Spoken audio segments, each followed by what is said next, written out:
আপনারা অনেকেই হয়তো জানেন, বাংলাদেশের মুসলমানদেরকে খ্রিস্ট ধর্মে দীক্ষিত করার জন্য খ্রিস্টানদের একটি সংস্থা দীর্ঘদিন যাবৎ কাজ করে যাচ্ছে। সেই সংস্থাটির নাম হলো খ্রিস্টান মিশনারি বাংলাদেশ। খ্রিস্টান মিশনারি বাংলাদেশের প্রকাশিত বিভিন্ন বই, পুস্তক, পুস্তিকার মধ্যে একটা বইয়ের নাম আছে কোরআনের আলোকে বেহেশতে যাওয়ার পথ। নামটা শুনলে একজন মুসলমান কল্পনাও করতে পারবে না এটা বেঈমান খ্রিস্টানদের লেখা। কোরআনের আলো খ্রিস্টানেরা চিনে না মুসলমানের আলেমরা চিনে?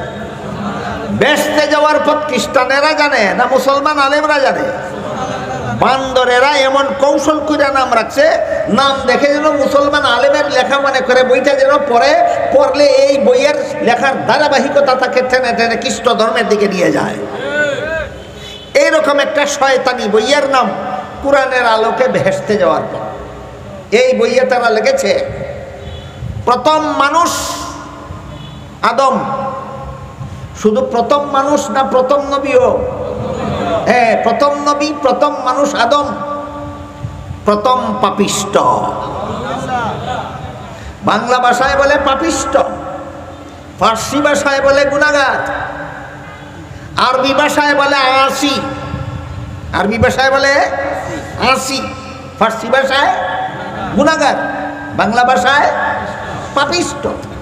খ্রিস্টানেরা সেই বইয়ে লিখেছে সর্বপ্রথম মানুষ আদম, সর্বপ্রথম পাপিষ্ট। যুক্তি দিয়ে প্রমাণ করেছে কোন পাপের কারণে প্রথম মানুষ আদম পাপিষ্ট হলো। সেই পাপটা হলো তার নিষিদ্ধ গাছের ফল খাওয়া। আমি আগেই বলেছি, নিষিদ্ধ গাছের ফল খাওয়াকে মন গড়া ব্যাখ্যা করলে আদমকে পাপিষ্ট সাব্যস্ত করা যায়, সহি ব্যাখ্যা করলে আদম পাপিষ্ট সাব্যস্ত হয় না। তাইলে যেই ঘটনাকে খ্রিস্টানেরা আদমকে প্রথম পাপিষ্ট সাব্যস্ত করার জন্য যেই ঘটনাকে দলিল হিসাবে পেশ করলো সেই বইয়ে, এই দলিল বিশুদ্ধ না ভ্রান্ত? এই ভ্রান্ত দলিলের দ্বারা খ্রিস্টানেরা লিখেছে প্রথম মানুষ আদম, প্রথম পাপিষ্ট। তার প্রথম দলিল এই ভুল। এরপরে লেখে এই পাপিষ্ট আদমের বংশে যত নবী জন্মগ্রহণ করেছে সমস্ত নবীগণ জন্মগত পাপিষ্ট। এদের কি পাপ? পাপিষ্ট আদমের বংশে জন্ম হওয়াটাই এদের পাপ। নূহ নবী পাপিষ্ট আদমের বংশে জন্ম হওয়াটাই নূহ নবীর পাপ। পাপিষ্ট আদমের বংশে জন্ম হওয়াটাই ইব্রাহিম নবীর পাপ। পাপিষ্ট আদমের বংশে জন্ম হওয়াটাই জাকারিয়া নবীর পাপ। পাপিষ্ট আদমের বংশে জন্ম হওয়াটাই ইউসুফ নবীর পাপ। পাপিষ্ট আদমের বংশে জন্ম হওয়াটাই মুসা নবীর পাপ। কাজেই এই পাপিষ্ট আদমের বংশে যত নবী জন্মগ্রহণ করেছে সমস্ত নবী রাসূল জন্মগত পাপিষ্ট।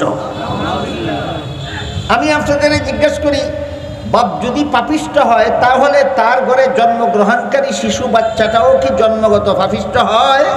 তাহলে এটা কোনো বিবেক সম্পন্ন মানুষের মতবাদ হতে পারে না গাঁজাখুরি মতবাদ? অনেক পণ্ডিতের মাথায় ধরে না খ্রিস্টানেরা কাফের কেন, এরা ধর্মের নামে গাঁজাখুরি মতবাদ পোষণ করে। এই পর্যন্তই কথা শেষ নয়। ওই বইয়ে তারা আরো লিখেছে যেহেতু পাপিষ্ট আদমের বংশে যত নবী জন্মগ্রহণ করে সবগুলি নবী জন্মগতভাবে পাপিষ্ট হয়, তাই আল্লাহ শেষ পর্যন্ত একজন নবীকে নিষ্পাপ বানাবার জন্য এই নবীকে আর আদমের বংশে জন্ম না দিয়ে আল্লাহ নিজের ঔরসে জন্ম দিলেন। তিনি হলেন হযরত ঈসা আলাইহিস সালাম। তিনটা গাঁজাখুরি কথা শোনালাম খ্রিস্ট ধর্মের নামে। একটা হইল প্রথম নবী আদম প্রথম পাপিষ্ট, দুইটা হইল পাপিষ্ট আদমের বংশে জন্মগ্রহণকারী সকল নবী পাপিষ্ট, তিন নম্বর হইল আল্লাহ একজন নিষ্পাপ নবী জন্ম দেওয়ার জন্য পাপিষ্ট আদমের বংশে জন্ম না দিয়ে আল্লাহ নিজের ঔরসে জন্ম দিলেন, যিনি হযরত ঈসা আলাইহিস সালাম। সুতরাং একমাত্র ঈসা আলাইহিস সালাম হলেন নিষ্পাপ নবী, আর বাকি সমস্ত নবী যারা আদমের বংশে জন্মগ্রহণ করেছে সবগুলি পাপিষ্ট নবী। কথাগুলি সত্যই পবিত্র ধর্মের বাণী না ধর্মের নামে গাঁজাখুরি? এরকম ধর্মের নামে যারা গাঁজাখুরি করে, গাঁজাখুরি মতবাদ মানুষের সমাজে প্রচার করে, এরা কেন কাফের এই কথাটা অনেক পণ্ডিতের মাথায় আজকাল ধরে না।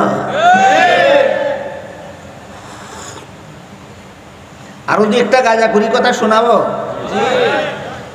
খুদার ঔরসে জন্ম হলেন হযরত ঈসা আলাইহিস সালাম, একমাত্র তিনি নিষ্পাপ নবী। তিনি জন্ম হয়ে দেখলেন প্রত্যেকটা আদম সন্তান জন্মগত পাপিষ্ঠ। কি পাপ? আদমের বংশে জন্ম হওয়াটাই তোমার পাপ। কাজেই এই আদম সন্তানকে জাহান্নাম থেকে মুক্তি দেওয়ার কোনো ব্যবস্থা নাই। পাপিষ্ঠ আদমের বংশে জন্ম হওয়ার পাপ থেকে যদি মুক্তি চাও, জাহান্নাম থেকে যদি মুক্তি চাও, জান্নাত যদি পরকালে পেতে চাও, তাহলে বিশ্বাস করো যিশু আল্লাহর পুত্র। যারা যিশুকে আল্লাহর পুত্র বিশ্বাস করবে, এরা কিয়ামত পর্যন্ত যত পাপ করুক না কেন, এদের সকল পাপের কাফফারার জন্য খুদার পুত্র যিশু আল্লাহর কাছে একটা প্রস্তাব করেছিলেন।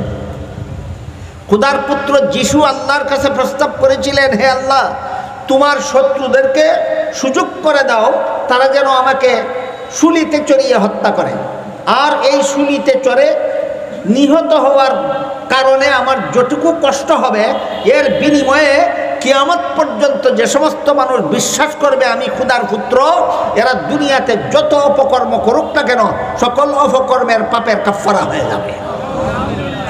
পুত্রের আবেদন পিতা মঞ্জুর করলেন, শত্রুদেরকে সুযোগ করে দিলেন। খুদার পুত্র যিশুকে শত্রুরা ফাঁসিতে শুলিতে চড়িয়ে হত্যা করলো। এতে খুদার পুত্রের যে কষ্ট হলো, এই কষ্টের বিনিময়ে কিয়ামত পর্যন্ত যারা যিশুকে আল্লাহর পুত্র বলে বিশ্বাস করবে, এরা ভবিষ্যতে যে কোনো সময় দুনিয়াতে আসুক, যত জিনা বদমাশি করুক, যত খুন খারাপি করুক, যত সন্ত্রাস করুক, যত হত্যাযজ্ঞ চালাক, যত দুর্নীতি করুক, যত জালিয়াতি করুক, সব গুনার অগ্রিম কাফফারা হয়ে গেছে। এই সবগুলি হলো ধর্মের নামে গাঞ্জাখুরি কথা। এতগুলি গাঞ্জাখুরি কথাকে যারা ধর্ম বানায় রাখছে, এরা কোন কারণে কাফের, এটা অনেক পণ্ডিতের মাথায় ধরে না। এই পণ্ডিতদের বোঝা দরকার ধর্ম কাকে বলে আর ধর্মের নামে গাঁজাখুরি কাকে বলে। কাহিনীটা বুঝে থাকলে এবার বলুন, নবীগণকে পাপিষ্ঠ সাব্যস্ত করার কুফরি মতবাদ ধর্মের নামে দুনিয়ার মানুষের সমাজে এই কুফরি মতবাদের সূত্রপাত করেছে কোন জাতি? খ্রিস্টান জাতি। সুতরাং নবীগণকে গুনাহগার বিশ্বাস করা মুসলমানি আকীদা বিশ্বাস নয়, খ্রিস্টানি মতবাদ।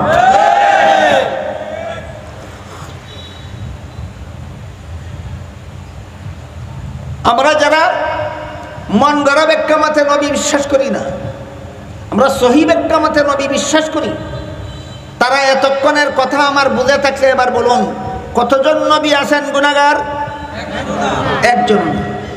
নবীগণের জীবনের কোন ঘটনাকে কিভাবে ব্যাখ্যা করলে গুনাহগার সাজানো যায়? কিভাবে ব্যাখ্যা করলে নবী বেগুনাহ থাকেন? সঠিক ব্যাখ্যা করলে নবী বেগুনাহ থাকেন। আর এই ব্যাখ্যাই হলো আল্লাহর ঘোষিত নির্ধারিত সামগ্রিক মূলনীতির অনুকূলে। সেটা হলো লা ইয়ানালু আহদিজ জালিমিন, কোন গুনাহগারকে আমি নবী বানাই না, আর যাদেরকে নবী বানাই এরা জীবনে কোনোদিন গুনাহ করে না। আহলে সুন্নাত ওয়াল জামাতের এই মতবাদ, সমস্ত নবী রাসূলগণ আজীবন বেগুনাহ, আজীবন বেগুনাহ, আজীবন বেগুনাহ। আহলে সুন্নাত ওয়াল জামাতের এই মতবাদটাকে পরিভাষাগতভাবে ইসমতে আম্বিয়া বলা হয়।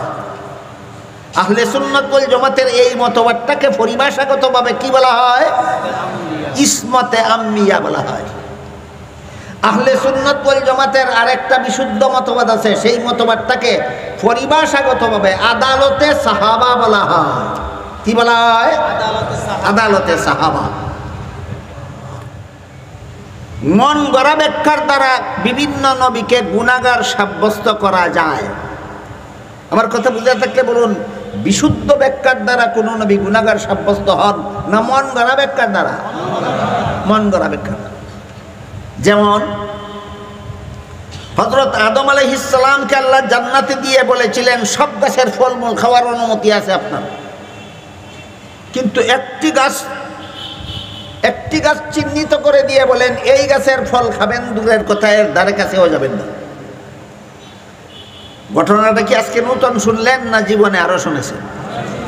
কোরআনের বহু আয়াতে এই ঘটনার বিবরণ আছে, রাসূলের বহু হাদিসে এই ঘটনার বিবরণ আছে। কিন্তু শেষ পর্যন্ত ইবলিসের দুকায় পরে আদম জান্নাতে নিষিদ্ধ গাছের ফল খেয়েছিলেন। এই কথাটাও আজকে নতুন শুনলেন না আরো শুনেছেন? আল্লাহ নিষেধ করেছেন, কিন্তু ইবলিসের ধোঁকায় পরে আদম জান্নাতে নিষিদ্ধ গাছের ফল খেয়েছিলেন। এই পরিমাণ ঘটনা কোরআনেও আছে, ঘটনার বিবরণ হাদিসেও আছে।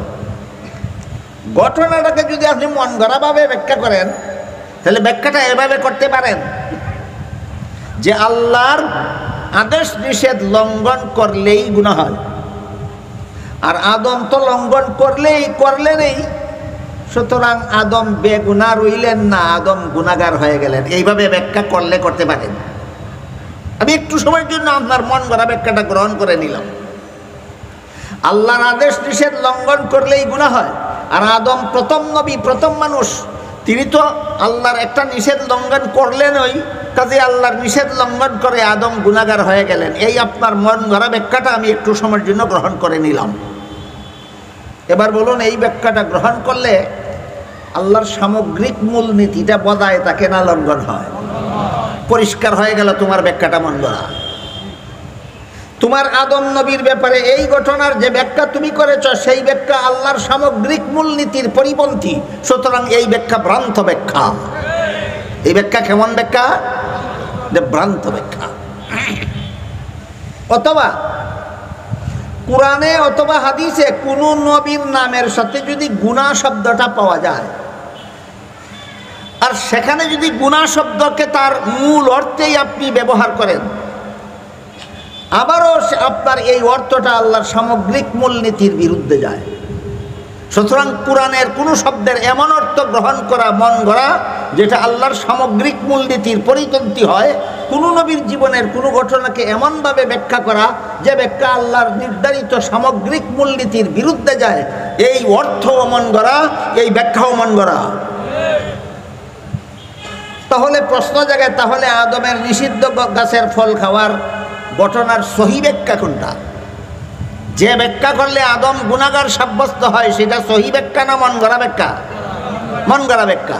তাহলে আদমের নিষিদ্ধ গাছের ফল খাওয়ার সহি ব্যাখ্যা কোনটা? আহলে সুন্নাত ওয়াল জামাতের উলামায়ে কেরামের লিখিত সমস্ত তাফসীরের কিতাবে সহি ব্যাখ্যাটা লেখা আছে। আপনারা যেহেতু নাম দিয়েছেন আহলে সুন্নাত ওয়াল জামাত, কি নাম? আহলে সুন্নাত ওয়াল জামাত পরিষদ।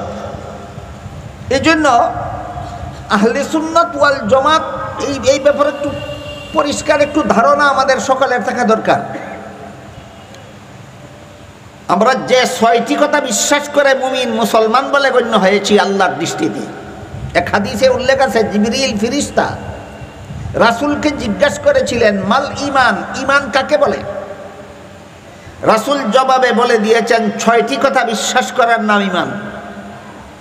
আল্লাহ বিশ্বাস, ফেরেশতা বিশ্বাস, কুরআন বিশ্বাস, নবী রাসূল বিশ্বাস, তাকদীর বিশ্বাস, আখিরাত বিশ্বাস। মনে রাখতে হবে সবাই, সমস্ত মুসলমানদেরকে। জিবরিল প্রশ্ন করেছিলেন, সর্বশ্রেষ্ঠ ফেরেশতা জিবরিল সর্বশ্রেষ্ঠ নবী মুহাম্মদুর রাসূলুল্লাহ সাল্লাল্লাহু আলাইহি ওয়াসাল্লামকে প্রশ্ন করেছিলেন, ঈমান কাকে বলে? নবীর জবাবে বলে দিয়েছেন, 6টি কথা বিশ্বাস করার নাম ঈমান। 1 নম্বরে আল্লাহ বিশ্বাস, 2 নম্বরে ফেরেশতা বিশ্বাস, 3 নম্বরে কুরআন বিশ্বাস, 4 নম্বরে নবী রাসূল, 5 নম্বরে তাকদীর, 6 নম্বরে আখিরাত। এই 6 কথা যে কোনো যুগের, যে কোনো দেশের, যে কোনো মানুষ বিশ্বাস করবে, সেই ব্যক্তিটাই আল্লাহর কাছে মুমিন মুসলমান বলে গণ্য হবে, ঈমানদার বলে গণ্য হবে। হাদিসের মর্ম বুঝে থাকলে বলুন তো, আপনারা যারা বসে বসে বর্ণনা শুনতেছেন, আপনারা কি ঈমানদার? সন্দেহ আছে? 6 কথা বিশ্বাস করেন না? তাহলে আপনি কি ঈমানদার? কোনো সন্দেহ নাই। রাসূল বলেছেন, এই 6 কথা যে বিশ্বাস করবে সেই ঈমানদার। আমি 6 কথা বিশ্বাস করি, কোনো সন্দেহ নাই আমি ঈমানদার, কোনো সন্দেহ নাই আমি ঈমানদার। ঈমানদারদেরকে মুমিনও বলা হয়, মুসলমানও বলা হয়। আরেক হাদিসে রাসূল করিম সাল্লাল্লাহু আলাইহি ওয়াসাল্লাম বলেছেন, আমার মুসলমান উম্মতেরা 73 দলে বিভক্ত হয়, 72 দল মুসলমান জাহান্নামী হবে, একদল মুসলমান জান্নাতি হবে। প্রশ্ন জাগে 72 দল জাহান্নামী মুসলমান কিভাবে হয়েছিল? কত কথা বিশ্বাস করে? 6 কথা। কত কথা? 6 কথা। একদল জান্নাতি মুসলমান, এরা মুসলমান কিভাবে হয়েছিল? সেই 6 কথা। 72 দল জাহান্নামী মুসলমান, এরাও ইমানের 6 কথা বিশ্বাস করার কারণেই মুসলমান। একদল জান্নাতি মুসলমান, এরাও এই 6 কথা বিশ্বাস করার কারণেই মুসলমান। তাহলে 72 দল মুসলমান কোন দোষে জাহান্নামী আর একদল মুসলমান কোন গুণে জান্নাতি, জরুরি ভিত্তিতে যদি বুঝেন না, আপনি কোনোদিন বুঝবেন না আহলে সুন্নাত ওয়াল জামাত কাকে বলে। আহলে সুন্নাত ওয়াল জামাত কাকে বলে বোঝার কোনো উপায় নাই এই প্রশ্নের জবাব না বোঝা পর্যন্ত। তাই আবার বলছি, হাদিস শরীফে যে রাসূল বলেছেন আমার 72 দল মুসলমান উম্মত জাহান্নামী হবে, এরা কত কথা বিশ্বাস করে মুসলমান হয়েছিল? আর একদল মুসলমান উম্মত জান্নাতি হবে, এরা কয় কথা বিশ্বাস করে মুসলমান হয়েছিল? তাহলে 72 দল জাহান্নামীরাও মুসলমান হয়েছিল 6 কথা বিশ্বাস করে। একদল উম্মত জান্নাতি হবে, তারাও 6 কথা বিশ্বাস করার কারণে। তাহলে 72 দল মুসলমানের দোষটা কি, যেই দোষে এরা জাহান্নামী হলো? আর একদল মুসলমানের গুণটা কি, যে গুণের কারণে এরা জান্নাতি হলো?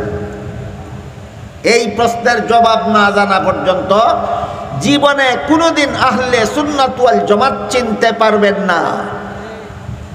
তাই এই প্রশ্নের জবাব হইল 72 দল মুসলমান যদিও 6 কথা বিশ্বাস করে মুসলমান গণ্য হয়েছিল, কিন্তু তারা 6 কথা সহি ব্যাখ্যা মতো বিশ্বাস করে না, মন গড়া ব্যাখ্যা মতো বিশ্বাস করে। এবার বলুন 72 দল জাহান্নামী মুসলমান জাহান্নামী কেন? মন গড়া ব্যাখ্যার কারণে। মুসলমান কেন? 6 কথা বিশ্বাস করার কারণে। আবার বলছি 72 দল মুসলমান, এরা মুসলমান কেন? 6 কথা বিশ্বাস করার কারণে। জাহান্নামী কেন? এই 6 কথা মন গড়া ব্যাখ্যা মতো বিশ্বাস করার কারণে জাহান্নাম। আর একদল মুসলমান জান্নাতি, ওরা মুসলমান কেন? 6 কথা বিশ্বাস করার কারণে। জান্নাতি কেন? 6 কথার কোনো কথা এরা মন গড়া ব্যাখ্যা মতো বিশ্বাস করে না, 6 কথার সব কথা এরা সহি ব্যাখ্যা মতো বিশ্বাস করে। এবার প্রশ্ন জাগে তাহলে 6 কথার সহি ব্যাখ্যা পাওয়া যায় কোথায়? সুস্পষ্ট ভাষায় হাদিস শরীফে রাসূল বলে দিয়েছেন মা আনা আলাইহি ওয়া আসহাবি। 6 কথার সহি ব্যাখ্যা 2 ঠিকানায় পাওয়া যায়। এক ঠিকানার নাম নবীর সুন্নত, আর এক ঠিকানার নাম সাহাবায়ে কেরামের জামাত। এই 2 ঠিকানার থেকে যারা 6 কথার ব্যাখ্যা গ্রহণ করে, এরা সহি ব্যাখ্যা মতো 6 কথা মানে। এই জন্য এদের নাম আহলে সুন্নাত ওয়াল জামাত। বেশি বিস্তারিত বলার মতো সময় সুযোগ আমার হাতে নেই। যতটুকু বলেছি বুঝতে পারলেন কিনা বলুন তো? রাসূল যে বলেছেন আমার মুসলমান উম্মতের 72 দল জাহান্নামী হবে, এরা মুসলমান কিভাবে হয়েছিল? জাহান্নামী কোন দোষে হবে? একদল মুসলমান উম্মত জান্নাতি হবে, এরা মুসলমান কিভাবে হয়েছিল? জান্নাতি হবে কোন গুণের কারণে? সহি ব্যাখ্যা মতো 6 কথা বিশ্বাস করার কারণে। একটু দয়া করে বলুন তো সহি ব্যাখ্যা পাওয়া যায় কোথায়? 2 ঠিকানায়। এক ঠিকানার নাম নবীর সুন্নত, আর এক ঠিকানার নাম সাহাবাগণের জামাত। এই 2 ঠিকানার থেকে আমরা ইমানের 6 কথার সহি ব্যাখ্যা গ্রহণ করি। এই জন্য আমরা আহলে সুন্নাত ওয়াল জামাত। এবার মূল কথার দিকে ফিরে যাই। ইমানের 6 কথার 4 নম্বর কথা হলো নবী রাসূল বিশ্বাস করি।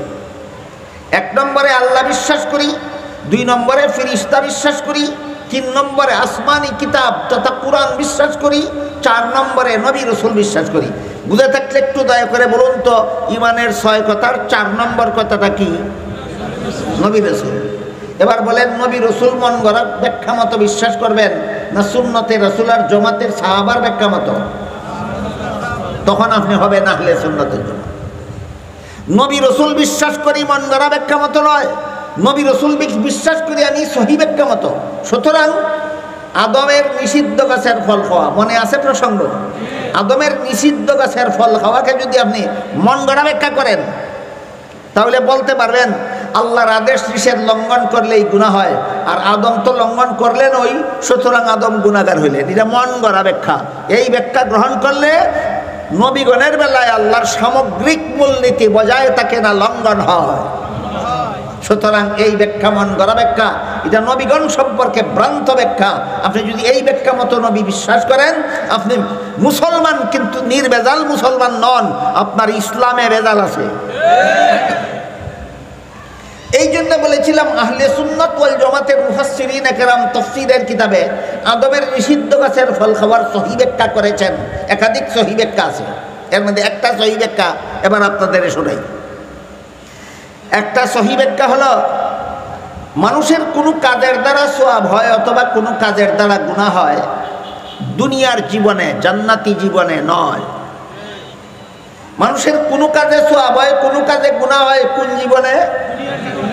জান্নাতি জীবনের কোনো কাজের সাথে সওয়াবেরও কোনো সম্পর্ক নাই, গুনাহরও কোনো। এবার বলুন, আদম নিষিদ্ধ গাছের ফল খেয়েছিলেন কোন জীবনে? এর সাথে সওয়াবেরও কোনো সম্পর্ক নাই, গুনাহরও কোনো সম্পর্ক নাই। এই ব্যাখ্যাটা গ্রহণ করলে আল্লাহর সামগ্রিক মূলনীতি লঙ্ঘন হয় না, বজায় থাকে। সুতরাং এইটা হলো সহিহ ব্যাখ্যা। 2 নম্বর সহিহ ব্যাখ্যা, দুনিয়ার জীবনেও যদি কেউ আল্লাহর নিষিদ্ধতার কথা ভুলে গিয়ে লঙ্ঘন করে ফেলে, যেমন ধরুন রমজান মাসের দিনের বেলায় আপনি রোজা রেখেছিলেন, দিনের বেলায় রোজা রেখে খানাপিনা করা আল্লাহর পক্ষ থেকে আপনার জন্য নিষিদ্ধ ছিল। কি বলেন? রোজাদারের জন্য দিনের বেলায় খানাপিনা করা আল্লাহর অনুমোদিত না নিষিদ্ধ? নিষিদ্ধ। কিন্তু আপনি যদি রোজার কথা ভুলে গিয়ে খানাপিনা করেই ফেলেন, কারো জানা তাকে বলুন কি পরিমাণ গুনাহ হবে? গুনাহ হবে না। কেন? ভুলে করছে। আদম সম্পর্কে আল্লাহ বলেন, আদমও ভুলে গেল আমার নিষেধের কথা। তুমি ভুলে গেলে গুনাহ হয় না, আর তোমার বাবার বাবার বাবা 14 গোষ্ঠীর বাবা আদমে ভুলে গেলে গুনাহ হয়। তুমি নবীর চরিত্র শিখেছো কার কাছ থেকে? আজকের মতো 2টা সহিহ ব্যাখ্যা আপনাদেরকে শোনালাম। 2টা সহিহ ব্যাখ্যার কোনো একটা ব্যাখ্যা মতো নবী মানলে বলুন আল্লাহর সামগ্রিক মূলনীতি লঙ্ঘন হয় না, বজায় থাকে। সুতরাং এগুলি হলো সহিহ ব্যাখ্যা। আর আদমকে ওই নিষিদ্ধ গাছের ফল খাওয়ার ঘটনাকে মন গড়া ব্যাখ্যা করে আদমকে গুনাহগার সাব্যস্ত করলে কি হয়? আল্লাহর সামগ্রিক মূলনীতি লঙ্ঘন হয়। এই জন্য কোন নবীকে গুনাহগার সাব্যস্ত করার মতো ব্যাখ্যা, এটা মন গড়া ব্যাখ্যা, এটা ইসলামের নামে ভ্রান্ত মতবাদ। তোমার মুসলমানই নির্ভেজাল নয়, তুমি বেজাল মুসলমান। এবার বুঝে থাকতে বলুন, নবীগণকে যারা নবীগণের জীবনের বিভিন্ন ঘটনাকে অপব্যাখ্যা করে, যারা নবীগণকে গুনাহগার সাব্যস্ত করে, এরা নির্ভেজাল মুসলমান না মুসলমান নামের ভেজাল? এরা নির্ভেজাল মুসলমান না, এরা মুসলমান নামের ভেজাল। এই প্রসঙ্গে আমি আপনাদের আরেকটি বিষয়ের প্রতি দৃষ্টি আকর্ষণ করতে চাই, সেটা হলো নবীগণকে পাপিষ্ঠ সাব্যস্ত করা, গুনাহগার সাব্যস্ত করা, এই অপকর্মের সূত্রপাত করেছিল সর্বপ্রথম খ্রিস্টান জাতি। নবীগণকে গুনাহগার সাব্যস্ত করার অপকর্মের সূত্রপাত করেছিল সর্বপ্রথম কারা? খ্রিস্টানেরা। কিভাবে? ইতিহাসের গোড়ার কথাটা আপনাদেরকে শোনাই। আপনারা অনেকেই হয়তো জানেন, বাংলাদেশের মুসলমানদেরকে খ্রিস্ট ধর্মে দীক্ষিত করার জন্য খ্রিস্টানদের একটি সংস্থা দীর্ঘদিন যাবৎ কাজ করে যাচ্ছে। সেই সংস্থাটির নাম হলো খ্রিস্টান মিশনারি বাংলাদেশ। খ্রিস্টান মিশনারি বাংলাদেশের প্রকাশিত বিভিন্ন বই, পুস্তক, পুস্তিকার মধ্যে একটা বইয়ের নাম আছে কোরআনের আলোকে বেহেশতে যাওয়ার পথ। নামটা শুনলে একজন মুসলমান কল্পনাও করতে পারবে না এটা বেঈমান খ্রিস্টানদের লেখা। কোরআনের আলো খ্রিস্টানেরা চিনে না মুসলমানের আলেমরা চিনে? বেহেশতে যাওয়ার পথ খ্রিস্টানেরা জানে না মুসলমান আলেমরা জানে? বান্দরেরা এমন কৌশল করে নাম রাখছে, নাম দেখে যেন মুসলমান আলেমের লেখা মনে করে বইটা যেন পড়লে এই বইয়ের লেখার ধারাবাহিকতা তাকে টেনে টেনে খ্রিস্ট ধর্মের দিকে নিয়ে যায়। এইরকম একটা শয়তানি বইয়ের নাম কোরআনের আলোকে বেহেশতে যাওয়ার পথ।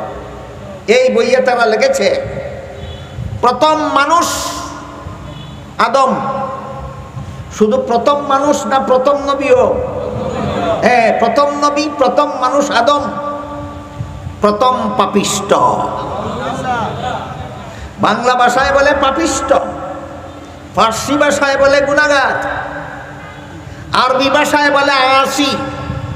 আরবি ভাষায় বলে আসি, ফার্সি ভাষায় গুনাহগার, বাংলা ভাষায় পাপিষ্ট।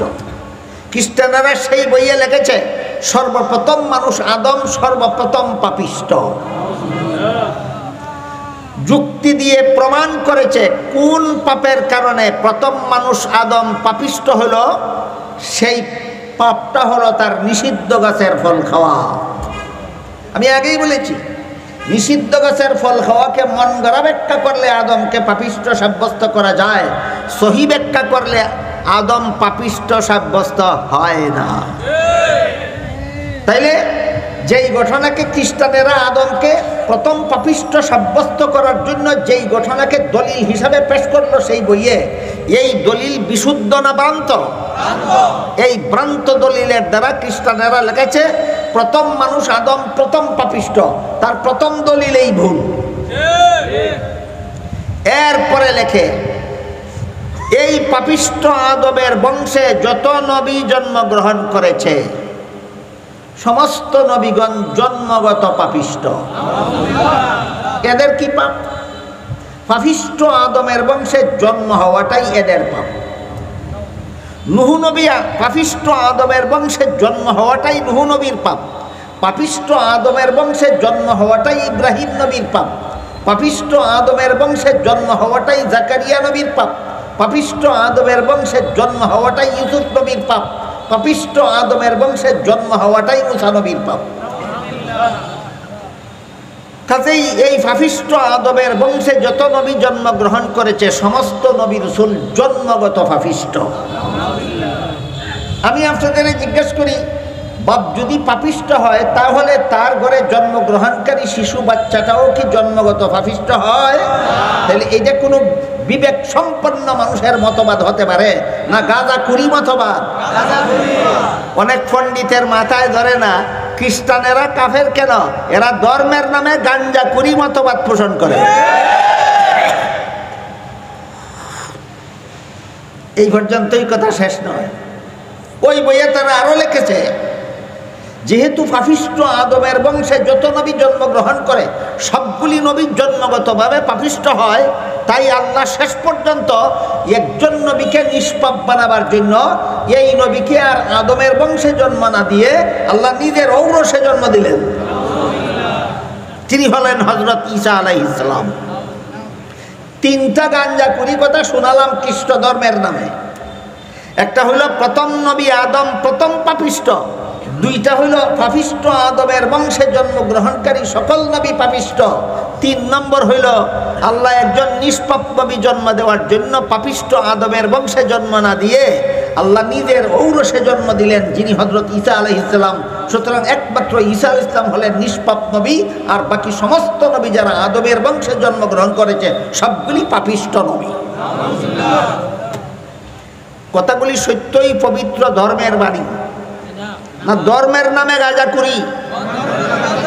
এরকম ধর্মের নামে যারা গাঁজাখুরি করে, গাঁজাখুরি মতবাদ মানুষের সমাজে প্রচার করে, এরা কেন কাফের এই কথাটা অনেক পণ্ডিতের মাথায় আজকাল ধরে না।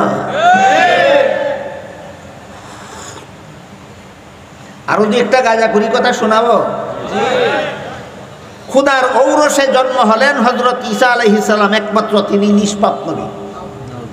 তিনি জন্ম হয়ে দেখলেন প্রত্যেকটা আদম সন্তান জন্মগত পাপিষ্ট। কি পাপ? আদমের বংশে জন্ম হওয়াটাই তোমার পাপ। কাজেই এই আদম সন্তানকে জাহান্নাম থেকে মুক্তি দেওয়ার কোনো ব্যবস্থা নাই।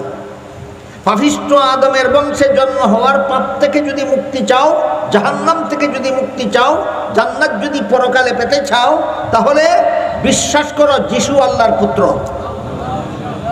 যারা যিশুকে আল্লাহর পুত্র বিশ্বাস করবে এরা কিয়ামত পর্যন্ত যত পাপ করুক না কেন এদের সকল পাপের কাফফারার জন্য খুদার পুত্র যিশু আল্লাহর কাছে একটা প্রস্তাব করেছিলেন। খুদার পুত্র যিশু আল্লাহর কাছে প্রস্তাব করেছিলেন, হে আল্লাহ, তোমার শত্রুদেরকে সুযোগ করে দাও তারা যেন আমাকে শুলিতে চড়িয়ে হত্যা করে। আর এই শুলিতে চড়ে নিহত হওয়ার কারণে আমার যতটুকু কষ্ট হবে এর বিনিময়ে কিয়ামত পর্যন্ত যে সমস্ত মানুষ বিশ্বাস করবে আমি খোদার পুত্র, এরা দুনিয়াতে যত অপকর্ম করুক না কেন সকল অপকর্মের পাপের কাফারা হয়ে যাবে। পুত্রের আবেদন পিতা মঞ্জুর করলেন, শত্রুদেরকে সুযোগ করে দিলেন। খোদার পুত্র যিশুকে শত্রুরা ফাঁসিতে শুলিতে চড়িয়ে হত্যা করলো। এতে খোদার পুত্রের যে কষ্ট হলো, এই কষ্টের বিনিময়ে কিয়ামত পর্যন্ত যারা যিশুকে আল্লাহর পুত্র বলে বিশ্বাস করবে, এরা ভবিষ্যতে যে কোনো সময় দুনিয়াতে আসুক, যত জিনা বদমাশি করুক, যত খুন খারাপি করুক, যত সন্ত্রাস করুক, যত হত্যাযজ্ঞ চালাক, যত দুর্নীতি করুক, যত জালিয়াতি করুক, সব গুনার অগ্রিম কাফারা হয়ে গেছে। এই সবগুলি হলো ধর্মের নামে গাঞ্জাখুরি কথা। এতগুলি গাঞ্জাখুরি কথাকে যারা ধর্ম বানাইয়া রাখছে, এরা কোন কারণে কাফের এটা অনেক পণ্ডিতের মাথায় ধরে না। এই পণ্ডিতদের বোঝা দরকার ধর্ম কাকে বলে আর ধর্মের নামে গাঁজাখুরি কাকে বলে। কাহিনীটা বুঝে থাকলে এবার বলুন, নবীগণকে পাপিষ্ঠ সাব্যস্ত করার কুফুরি মতবাদ ধর্মের নামে দুনিয়ার মানুষের সমাজে এই কুফুরি মতবাদের সূত্রপাত করেছে কোন জাতি? খ্রিস্টান জাতি। সুতরাং নবীগণকে গুনাহগার বিশ্বাস করা মুসলমানি আকীদা বিশ্বাস নয়, খ্রিস্টানি মতবাদ।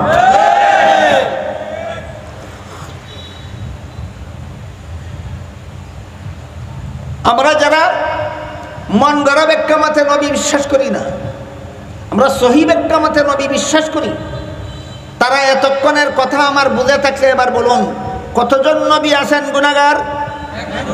একজন। নবীগণের জীবনের কোন ঘটনাকে কিভাবে ব্যাখ্যা করলে গুনাহগার সাজানো যায়?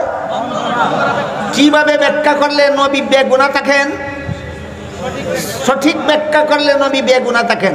আর এই ব্যাখ্যাই হলো আল্লাহর ঘোষিত নির্ধারিত সামগ্রিক মূলনীতির অনুকূলে। সেটা হলো লা ইয়ানালু আহদিজ জালিমিন। কোনো গুনাহগারকে আমি নবী বানাই না, আর যাদেরকে নবী বানাই এরা জীবনে কোনোদিন গুনাহ করে না। আহলে সুন্নাত ওয়াল জামাতের এই মতবাদ, সমস্ত নবী রাসূলগণ আজীবন বেগুনাহ, আজীবন বেগুনাহ, আজীবন বেগুনাহ। আহলে সুন্নাত ওয়াল জামাতের এই মতবাদটাকে পরিভাষাগতভাবে ইসমতে আম্বিয়া বলা হয়। আহলে সুন্নাত ওয়াল জামাতের এই মতবাদটাকে পরিভাষাগতভাবে কি বলা হয়? ইসমতে আম্বিয়া বলা হয়। আহলে সুন্নাত ওয়াল জামাতের আরেকটা বিশুদ্ধ মতবাদ আছে, সেই মতবাদটাকে পরিভাষাগতভাবে আদালতে সাহাবা বলা হয়। কি বলা হয়? আদালতে সাহাবা।